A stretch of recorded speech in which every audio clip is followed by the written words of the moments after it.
Shadow is cast on the last day of the summit by the murder of 7 border guards in the Republic of Lithuania. From ABC, this is World News Tonight with Peter Jennings, reporting tonight from Moscow. Good evening. The summit meeting between Presidents Bush and Gorbachov is over. They have signed the very first treaty to eliminate long-range nuclear weapons, and now the spotlight moves on. To domestic policy in the Soviet Union, Mr. Gorbachov has another problem with that pre-dawn murder in the Republic of Lithuania. President Bush has the Middle East. He turns up the pressure on Israel to come and negotiate peace with the Arabs. On the Middle East, Mr. Bush and Mr. Gorbachov agreed. Here's ABC's Britt Hume.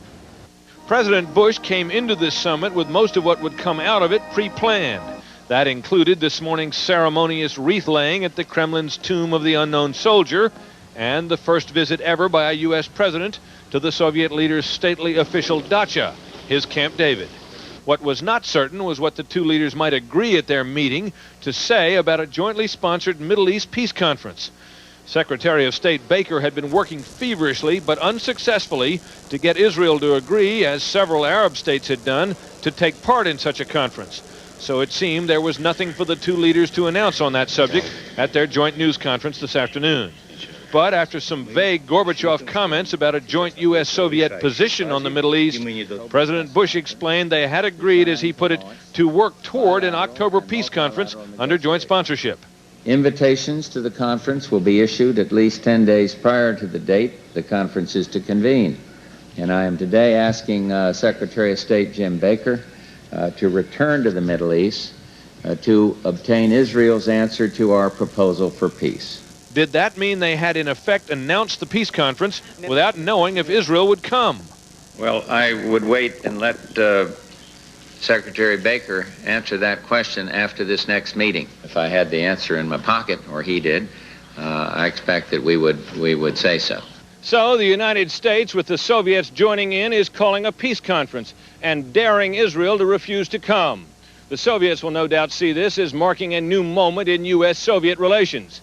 The Israelis, though, are more likely to see it as a new and, for them, none too welcome moment in U.S.-Israeli relations. Britt Hume, ABC News, Moscow.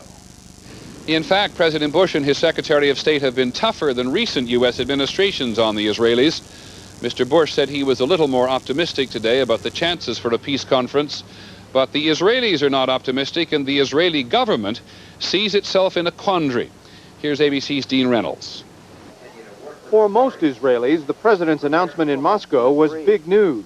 But government officials were told about it beforehand, and one, with grudging admiration, called it a shrewd move by Mr. Bush. We share the strong conviction that this historic opportunity must not be lost. That seemed to put even more pressure on Israel to come up with a positive answer to the peace conference proposal. But while Secretary Baker wants an answer from Israel tomorrow, the Israelis insist it is he who must answer them first on a number of outstanding issues. If everything was clear and finished, then there would be no need for further talks.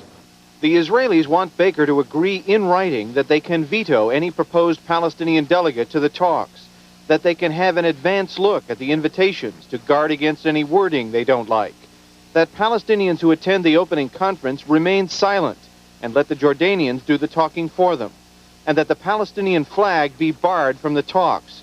As one official put it, Yitzhak Shamir doesn't want to come to a conference and stare at a PLO flag across the table. If Baker agrees, Israel will say yes. If Baker agrees, the Palestinians may well say no. I think then it will be very clear that this process is a dead end. It's not leading anywhere because it is based on illegal premises. So despite the momentum generated in Moscow today, Secretary Baker will be returning here tomorrow to face essentially the same Israeli-Palestinian problem that has persisted through his 5 previous trips. It's a problem made all the more difficult by the fact that neither side seems very willing to help him solve it. Dean Reynolds, ABC News, Tel Aviv. In the traditional sense, the most important moment of this summit was this morning.